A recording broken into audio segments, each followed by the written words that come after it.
وما آتيتم من زكاة تريدون وجه الله فأولئك هم المضعفون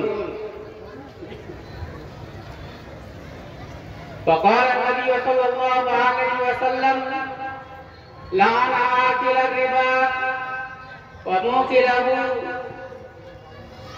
وكاتبه وشاهديه وقال هم سواء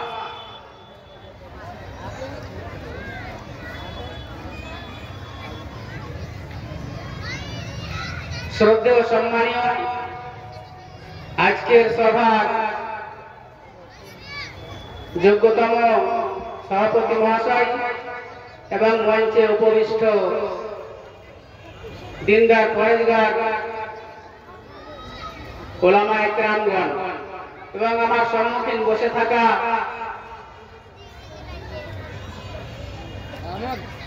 ছোট বড় ভাই বাজিরা সকলকে জানাই আমার আন্তরিক শুভেচ্ছা অভিনন্দন ভালোবাসা। আজ হিদায়া কনফারেন্সে আমি 2-4 মিনিট কোরআন ও হাদিস থেকে কথা বলার সুযোগ পেয়েছি, এই জন্য তার শুকরিয়া করব সংক্ষিপ্তভাবে আলহামদুলিল্লাহ।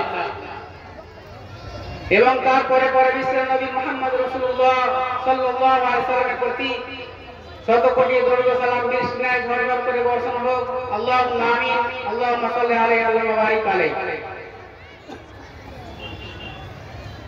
আজকে সংক্ষিপ্ত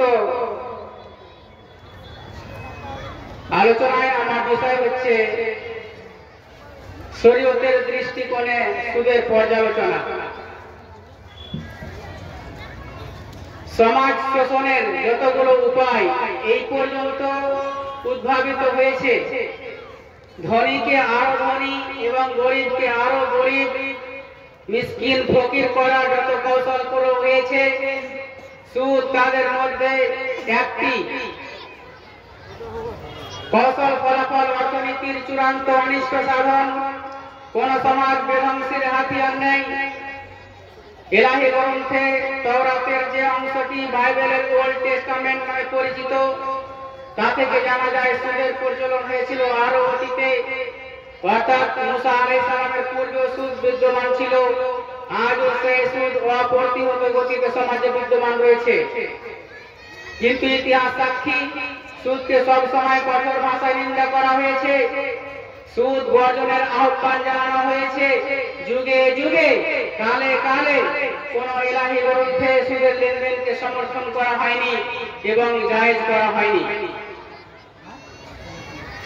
আল্লাহ রাব্বুল আলামিন তিনি দাতহীন ভাষায় সূরা বাকারার 275 নম্বর আয়াতের একটি অংশের মধ্যে উল্লেখ করেছেন, ওয়া হালাল্লাহু আল-বাই'a ওয়া হারামা রিবা। আমি আল্লাহ সুবহানাহু ওয়া তাআলা ব্যবসাকে হালাল করেছি আর রিবা তথা সুদকে করেছি হারাম। আমাদের জানতে হবে রিবা শব্দের আবিধানিক অর্থ। এর অর্থ হচ্ছে বৃদ্ধি, প্রবৃদ্ধি, আসলের উপর যোগ হওয়া। ইসলামিক শরীয়ত অনুসারে রিবা 2 প্রকার, এক রিবা নাসিয়া, 2 রিবা আল-ফাজল। রিবা সংজ্ঞাটা ভালোভাবে বুঝবেন।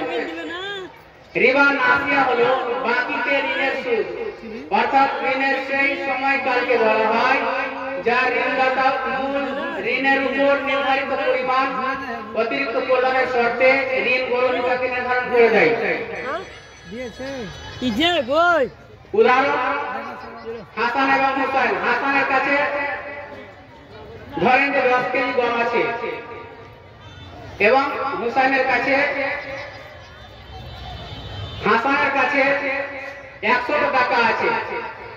পয়সার ব্যাপারে বলা হয়েছে।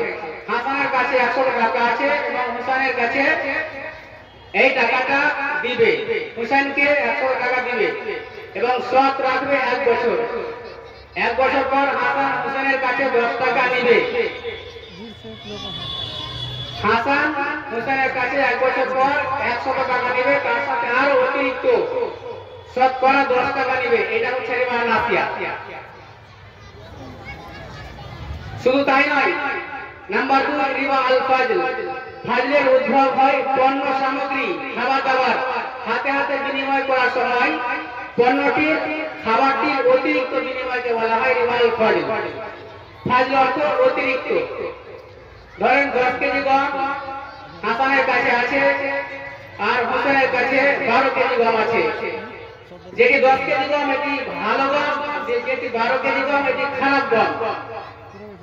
এই জন্য এটাকে ভালো এজন্য কম আর খারাপ এজন্য বেশি এভাবে নেওয়া দেওয়া যাবে না, এভাবে বন্টন করা যাবে না।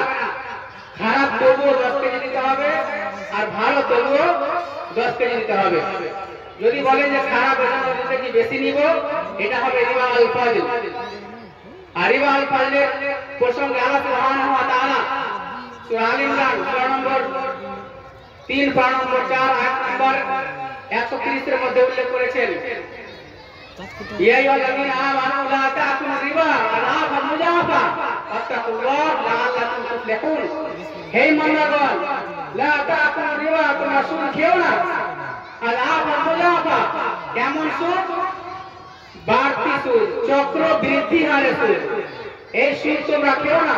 ওয়াত্তাকুল্লাহ, এবং আল্লাহকে ভয় করো। লাআল্লাকুম তুফলিহুন, যাতে তোমরা সফল হতে পারো। তাহলে আমরা এবার সংজ্ঞা বুঝতে পারলাম যে 100 টাকার বিনিময়ে 110 টাকা নেওয়া দেওয়া, এটা হচ্ছে রিবা নাসিয়া।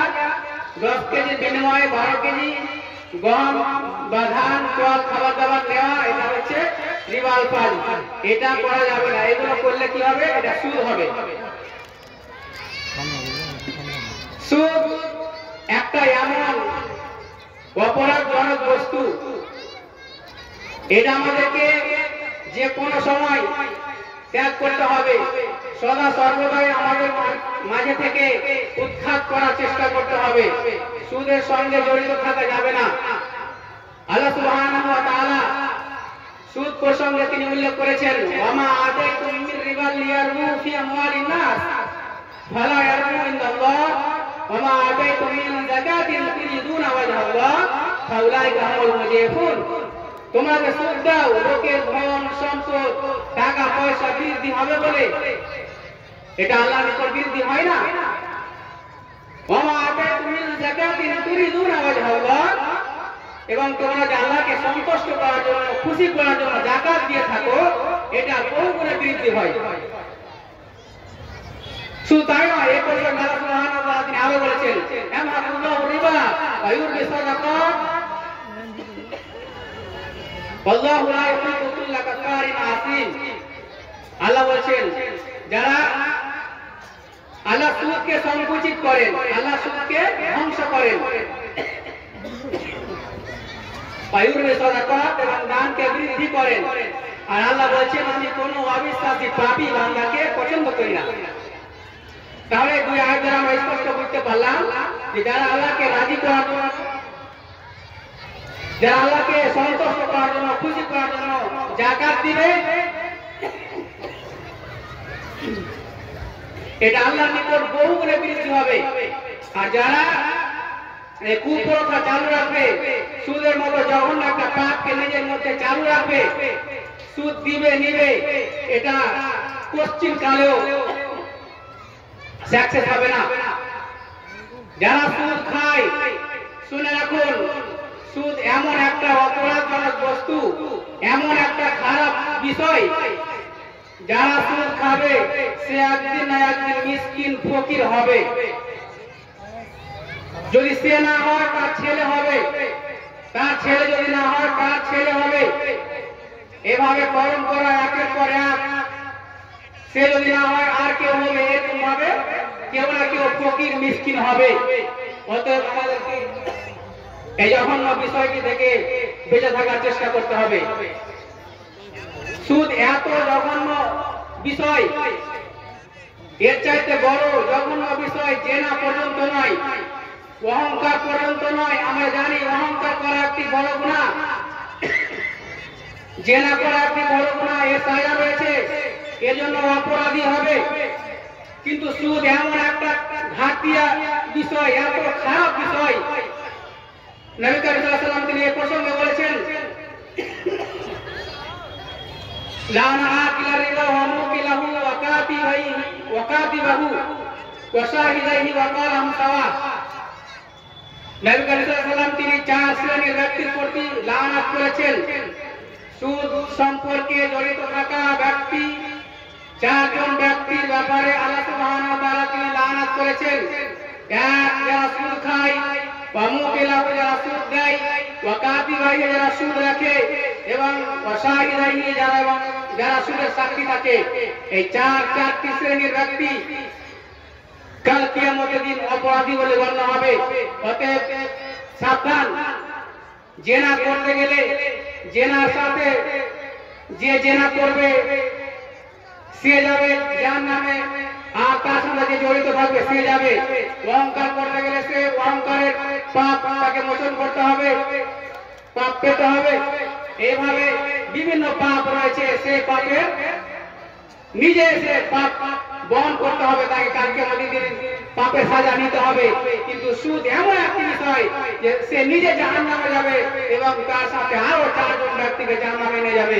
অতএব সুদের মতো কুপ্রথা থেকে, এই জঘন্য একটি বিষয় থেকে আমাদের সকলকে বেঁচে থাকার চেষ্টা করতে হবে। আল্লাহ রাব্বুল আলামিনের কাছে প্রার্থনা করব, হে প্রভু তুমি আমাদেরকে এই জঘন্য সুদ নামক একটি বিষাক্ত তীর থেকে, বিষাক্ত খারাপ বিষয় থেকে বেঁচে থাকার তৌফিক দান করেন। ওয়া মা আলাইনা ইল্লাল বালাগ। আসসালামু আলাইকুম ওয়া রাহমাতুল্লাহ।